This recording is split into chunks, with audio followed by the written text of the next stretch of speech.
How's it going, team? Welcome to the afternoon slate of the Props by the Fireplace with Caveman and Seppo. So we've already cranked out the early slate games and we're back here with all the afternoon games and the Sunday night football match coming up. So we're bringing out a prop bet, our favorite prop bets, a few leans that we have for you to make some great bets coming up for this weekend. Let's kick it off with giving us a wee like and subscribe, eh? Throw down some comments down underneath. It'll really help us out. We're growing the channel at the moment. Hit that notification bell. Make sure you know when we're uploading our content so you can get it as soon as it drops. And we're going to kick it off with the Washington football team at the Las Vegas Raiders. This one here, it was a little bit difficult for me to find something I really liked, but I ended up on a Derek Carr over 260 and a half passing yards. Now, Carr's gone over this passing yards mark in 8 out of his 11 games this season, and the football team's secondary is atrocious. They allowed the third highest passing yards per game, and this match projects this for me as a shootout with plenty of offensive potential. So over 260 and a half for Derek Carr, yeah, I like that. The Washington defense is just so inconsistent, but now with Chase Young out for the year, I think we can really start backing the Redskins defense, possibly even falling apart as long as they're not playing NFC East teams pretty much just because of that familiarity. And as well, the Giants just can't score on anyone. But for this game, I like that Derek Carr one as well. I almost had that, but instead I went with Foster Moreau over 34 and a half. I don't really rate this Redskins back seven at all. Their pass rush is not what it used to be. Carr should have time to throw, go through his reads, and Moreau on any other team would probably be getting a lot more snaps than, with Waller there. Waller could play, but I very, very much doubt that he's going to suit up, possibly even for a few weeks. So Foster Moreau there. A few Washington football team guys I like, but not love. You got anything on football team there, Caveman? Not overly. I couldn't quite get there for Antonio Gibson. I was trying to get there on him. Terry McLaurin's just been a bit too inconsistent for me this year. I was looking more towards Antonio Gibson on his receiving yards mark since there's not going to be J.D. McKissick this week. So that kind of interested me there, but I just couldn't quite get to the fence. I do have a lean, another one for the Las Vegas Raiders there, and it does kind of go against my initial Derek Carr. It's Hunter Renfro under 63 and a half receiving yards. Look, I like Renfro, and he was brilliant last week on Thanksgiving, but this number's just too high. Renfro's gone under 64 yards 7 times in his last 8 matches. The game he had last week, it was really a standout game. We might look back on this season and that could be 60 yards higher than any other game that he's going to have this season. So 63 and a half, a lot of that, I think that's juiced about 10 yards plus because of what he did last week. So I would be looking under on Hunter Renfro. But like I say, it's just a lean because it does go against what my main bet on Derek Carr's overpassing yards would be. Definitely. I think Renfro's going to get those targets. I just don't see him actually busting anything on the secondary. The secondary might not be able to cover, but they tackle decently well. And Renfro's not really, I don't think, going to get any of those deep balls. He doesn't really go deep too much anyway. I do like a few others, but once again, can't really get to the window. And this is one of my more random bets. It's Antonio Gibson combined 92 and a half. And that is purely, I know this sounds strange, purely that he has been healthy for way too long and he's going to get injured one of these next 2 games and, miss a half or miss a quarter and then, hobble back in. He just do everything tough back. But all of those injuries last year and this year, I really think this is going to be another one where it comes up to bite him. And then you can just, awesome, he might have 62 yards in the first half and then 3 in the second half after he gets injured. So little bit there, and McLaurin I cannot touch. this whole Washington football team offense, it's Heineke's inconsistency, which leads me to not trust any of the numbers. They could go over, under, no idea. A little bit of Heineke rushing over, I almost got to, but nah, staying away. Absolutely. And that's the same with me. Like all of these wide receivers, they're just inconsistent because of Heineke. I completely agree with you there. And that Antonio Gibson injury potential. Look, I'm going to tell you right now, if Antonio Gibson goes down at all in this game, you get onto that live bet and you bet the hell out of the Raiders on the spread, because there is no way that this Washington team are going to be able to do anything without Gibson or McKissick in the lineup. Yeah, that's, 70% of their offense is that, because once again, Heineke, McLaurin should be better. He is more talented than the stats are showing. It's just with that infrastructure, with Heineke just being so all over the place, hard to really get to the line of McLaurin. I don't think I have bet his over since, the first, Fitzpatrick, basically the first, week. Yeah, absolutely. I don't think I've been on him either, to be honest. I've actually had quite a big fade on the football team for most of the season. I believe I was on some Logan Thomas earlier in the season, but that was about it. I don't think I've bet McLaurin in spots, but only when the matchup is just perfect. Yeah, for me, it's been, McKissick pretty much or nothing for them, and no McKissick now. Gotta just fade the whole thing, unfortunately. I'm hoping by the end of the year, when those NFC East matchups roll around, I have a little bit more idea on if Heineke is actually going to come to play or not, but we'll see here shortly. Absolutely. All right, let's kick it into the next game here. And well, I think you're going to enjoy this one. We've got the Ravens at the Steelers. And in true form, since you're a big Ravens fan there, Seppo, I'm going to kick it off with a Pittsburgh Steelers prop. And I'm taking the over on Deontay Johnson's receiving yards at 73.5. Look, Big Ben's been terrible. We know that. His arm is shot. I've seen news today. He has called it, and this is his last season. So, that's it. Maybe 3 years too late. I think he actually retired 3.5 years ago, but he's finally actually technically walking away. We've had the Ben Roethlisberger's ghost out there for the last few seasons. Deontay Johnson, though, has been the shining light that's kept this offense afloat. Johnson's had at least 84 yards in 4 of his last 5 games, and he gets an amazing matchup against a Ravens secondary that potentially might be the worst Ravens secondary I've seen. Definitely in a long time. I haven't seen the secondary being that bad, but I really can't recall a Ravens secondary that's been this bad. So over 73.5 for Deontay Johnson. I like that. Oh, I really do as well. It's basically Humphrey can try to lock down one receiver, but that receiver changes sometimes throughout the game. And then other times Humphrey has been inconsistent, and he's, even put his hand up saying how inconsistent he's been. He's gotten torched a few times. It's really difficult for the Ravens to shut down any kind of a passing attack. Doesn't matter if it's short passing, long passing. I really thought this is a decent matchup because Ben can't throw the ball long.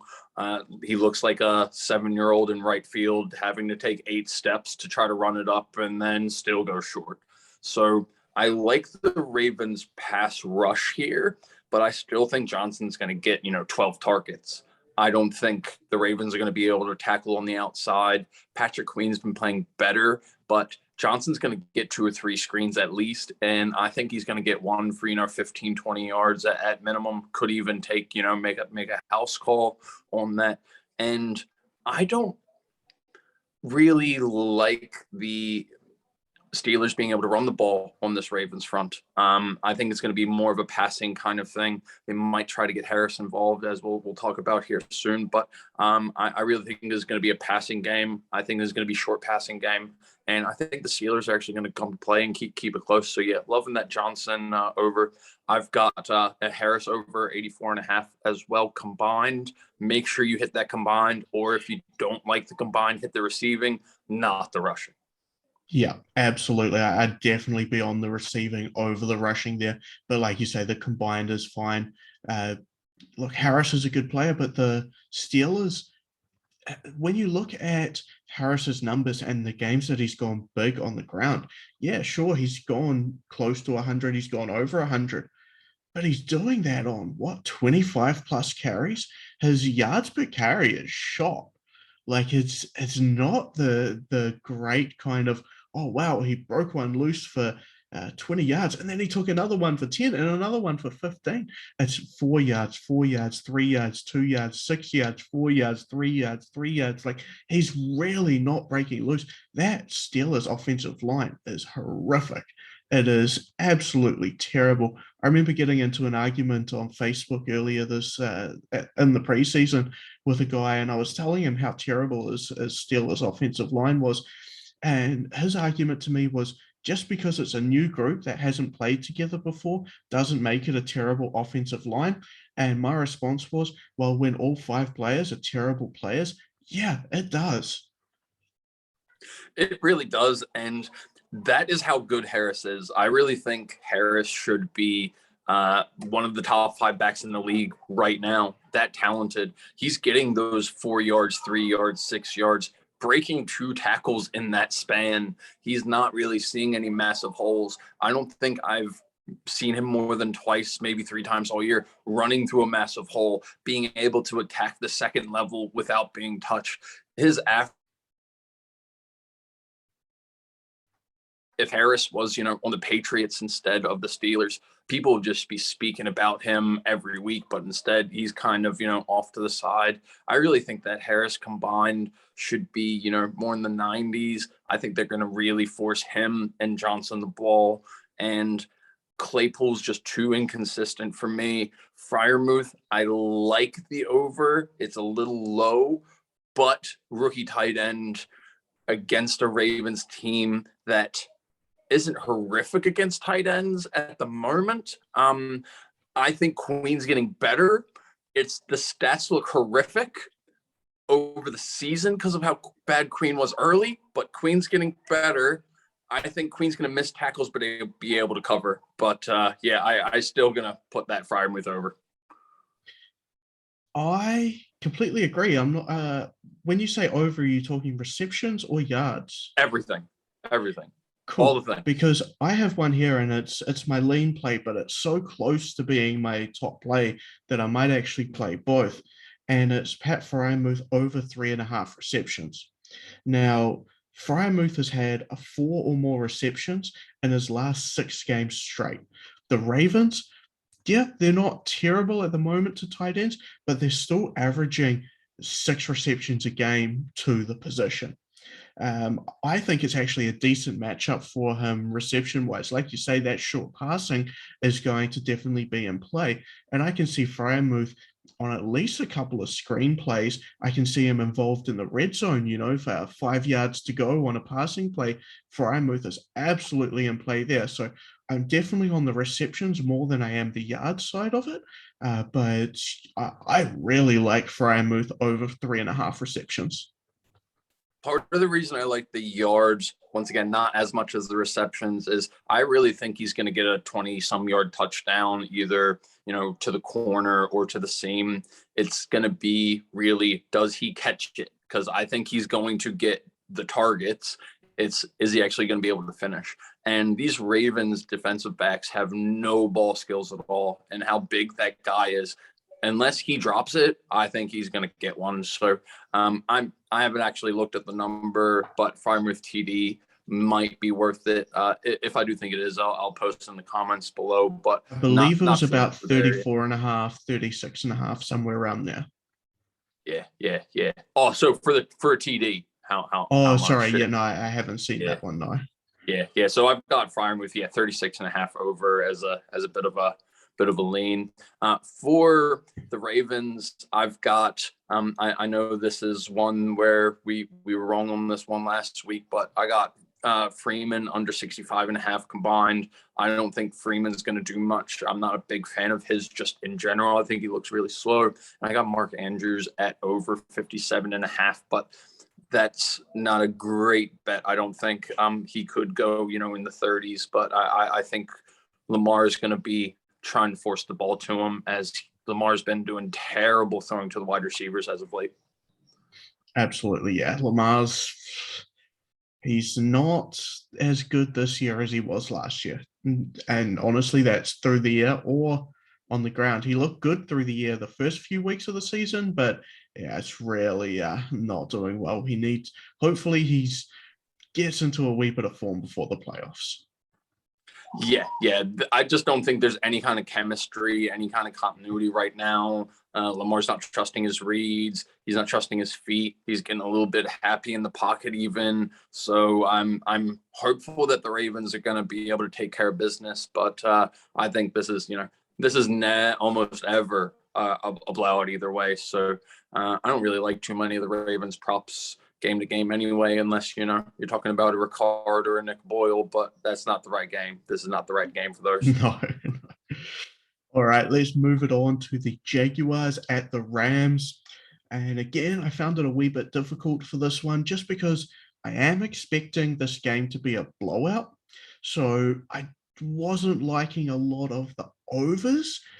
Just because, there's a good chance with a guy like Cooper Kupp, he hasn't looked as explosive the last few weeks, and he could really get put into the shed early, to be honest. But I did find one over that I liked, and it's Trevor Lawrence over 33.5 pass attempts. Now, Lawrence has gone over, had 34 or more pass attempts in 6 out of 11 games. So not the biggest. He's had 2 more games with 33. So 2 more where he's fell 1 short. However, this is a play against the Rams more than it is on Lawrence. So the Rams opposition, they've had 34 or more pass attempts in 6 out of the 7 matches where the Rams have won the game. The other match was the game against the Seahawks, where Russell Wilson got injured in the middle of that one, and the 2 quarterbacks combined for 33. So I would say if Russ stayed in that game, they would have gone over the 34 again.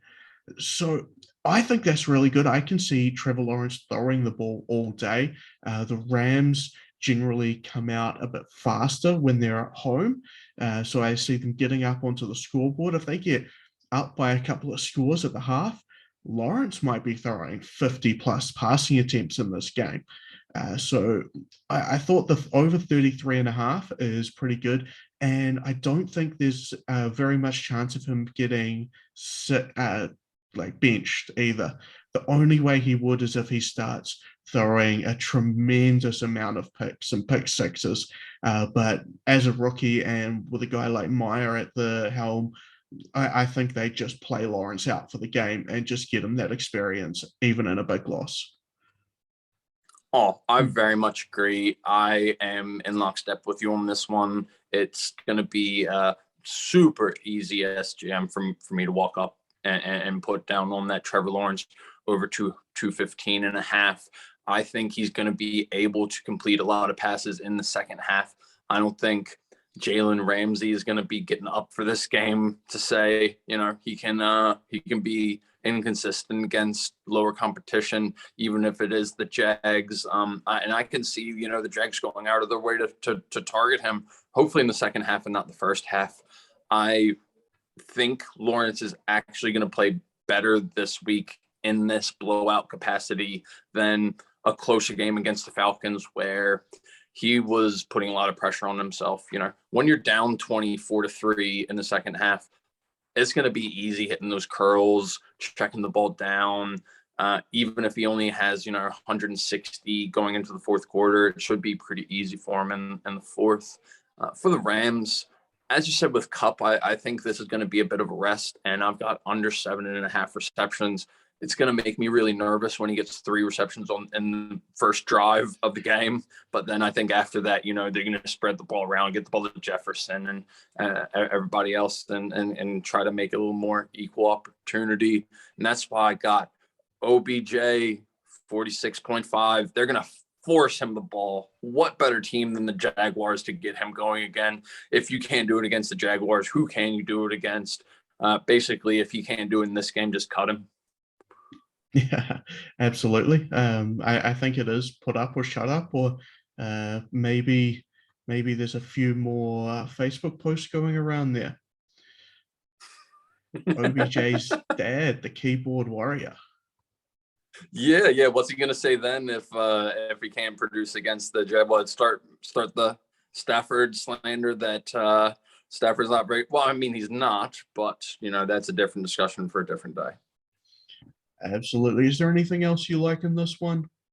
Not just those 3. Everything else stay far, far, far, far away. Perfect. Those Jags receivers, you don't know who Ramsey's going to be going against. And as I said before, Ramsey could be up for it early and then just kind of slack off by the end, showing, the Jaguars why they traded him in the first place. Absolutely. And yeah, like you say, I think the under is the play on Cup. Personally, I couldn't play it just for the fact that last year we had a terrific bet.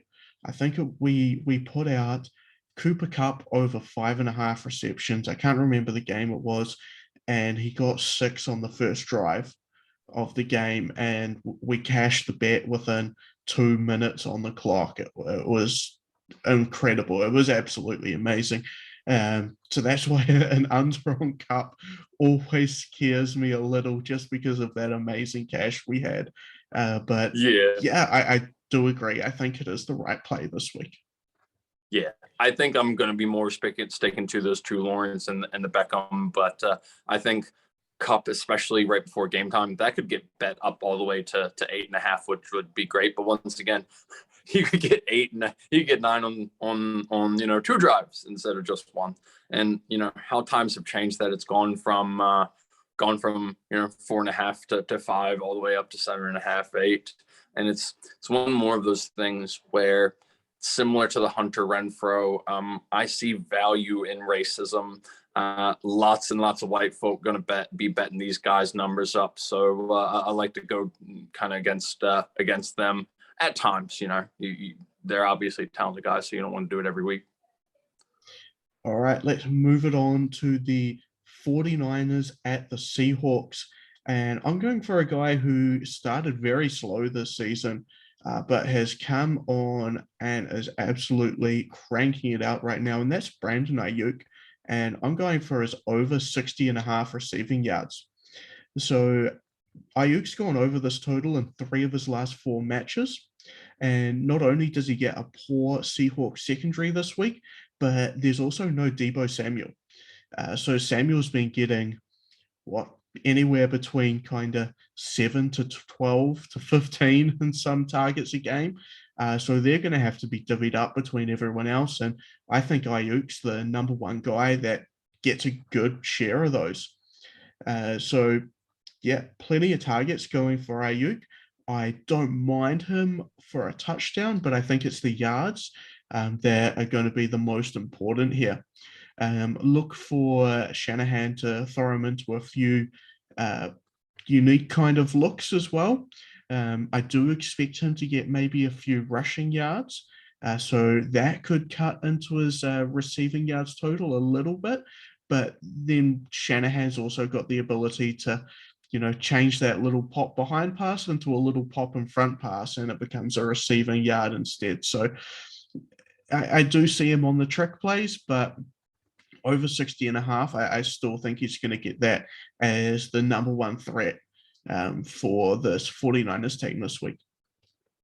He's got to. I think there's going to be so much attention on Kittle. Kittle has been much, much better as a blocker than a receiver as of late. I don't mind his 54.5 over, but I'd much prefer Ayuk. And as well, with Ayuk starting to get a little bit of momentum, I think he's going to be the real focus in the passing game. And as you said, Seattle's secondary is not good. I mean, Reed's decent in the back end, but this is not, a team that has people following guys around.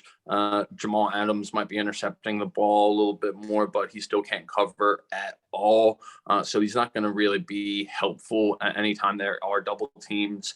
I don't really like either of the safeties for Seattle. I've got a few on Seattle. I've got DK Metcalf over 4.5 receptions. I think they're going to really try to get him going. And I've got Russell Wilson over 12.5 rushing yards. I think the Seahawks are going to try and change up a little bit, might be a little bit more RPO because their run game is just horrific. They have zero run game. So I think they're going to try and use Wilson to kind of get that run game going, or Wilson's going to be running for his life and, getting 2 first downs. And that 13.5, 12.5, that's, 2-3 rushes. You just have to hope the Seahawks don't win and he kneels down at the end, which not that great of a chance of happening there. Lockett, too inconsistent, stay away, completely stay away. But I think Metcalf, bigger guy, going to be an emotional game going against a very emotional 49ers secondary that can't keep their emotions in check. So usually DK's either going to get 0 catches the entire game or he's going to get 6 to 8. So I'm going with that over there. Absolutely. That Russell Wilson one, the 49ers have given up the most rushing yards to opposing quarterbacks this season. So that was definitely on my short list there. I really like that one this week. That's quite interesting that they're giving up that many rushing yards. I wouldn't have expected that, especially with who they play against in their division. Kyler Murray. Other than that, it's not like Stafford's running on you. No, not at all. All right. Sunday night football time, and we have the Chiefs versus the Broncos. And we've got my favorite play on the entire day, my favorite play on the slate. I've already hit this for 4 units at -105. I think it is an incredible play here. It's one of my favorite guys to bet on. Last year, we were on this guy an absolute ton, and it paid off almost every week. And we are taking Mecole Hardman over 17.5 receiving yards. 17.5. Yeah. That is a little bit low. That was kind of my my reaction when I saw this. So I auto bet. Hardman's gone over this total in 10 out of his 11 matches this season. This line is just extremely disrespectful. He could easily pass this in the first quarter. Over the bye week there, Hardman was taken off his punt return duties in favor of Mike Hughes, and special teams coach Dave Taub said it's so Hardman can focus more on the other aspects of his game. So meaning he's not going to be doing punt returns so that he can be more involved in the offense and as a receiver. So 17.5 receiving yards, I think, is just an extremely disrespectful number. I haven't looked at anything else on this game. I saw that, and well, I didn't really need to look at anything out of this. It was an auto bet. It's giving you the heads up. It's going to be released to my subscribers. They'll be getting that just before this video is released. But yeah, I think that's an absolutely incredible play there. Yeah, that's one of the bets of the year right there. It is incredible that is not in the 20s. I mean, I would think minimum 24, 25. He's going to get a few catches. Even if he doesn't get a few, the one that he gets is going to be, of the deeper variety most likely. But I don't think it's going to be, 1 or 2 targets. I think he's getting 4, 5, 6 targets.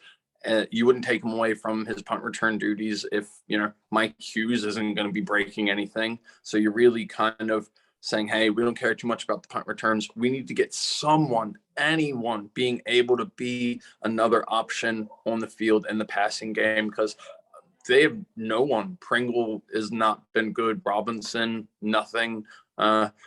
Various other people, Gordon, etc., that they've tried, nothing. So they've kind of gone back to Hardman, kind of hoping that he recaptures some of the magic of last year when he was really, coming on like he was going to be a really good number 2. Instead, he's faded to, 4-5. And I think, given that statement, they're going to elevate him back up.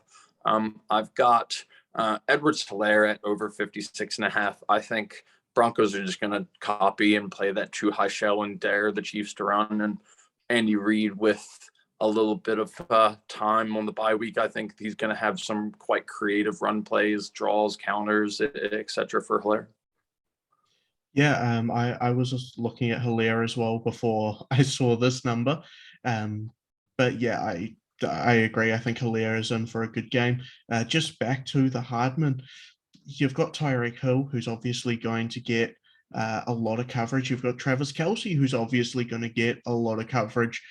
The way I see Hardman going is he's kind of going to be open for those underneath routes, those 8 to 12 yard routes. I think they're going to be sitting there with the Broncos playing a zone on him, because that's the thing with Hardman. You don't want him to break one loose, but if he can catch those underneath routes, 2 of those, and he's past this total.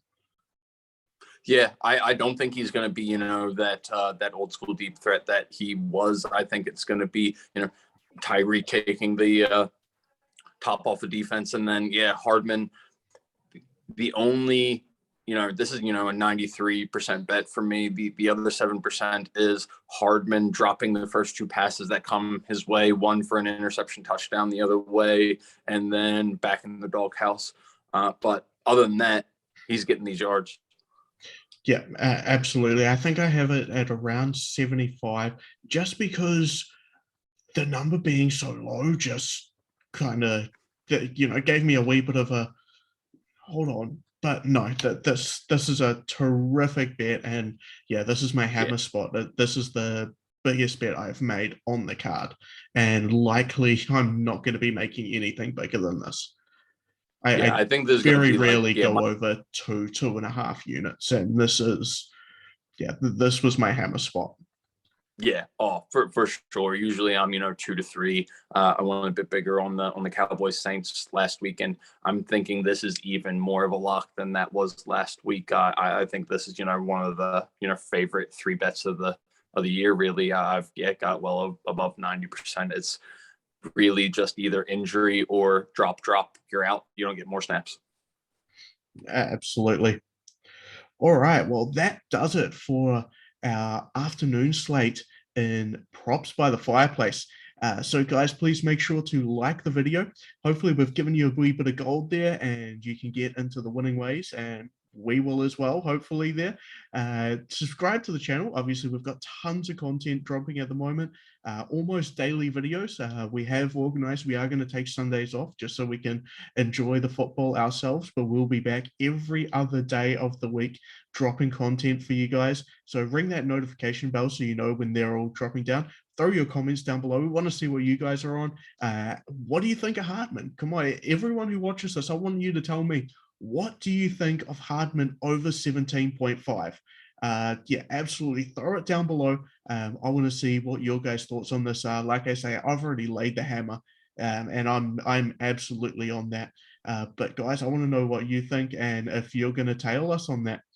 But absolutely, thank you very much for watching, and we'll see you back on Monday with a ton more content. Cheers, guys. Later.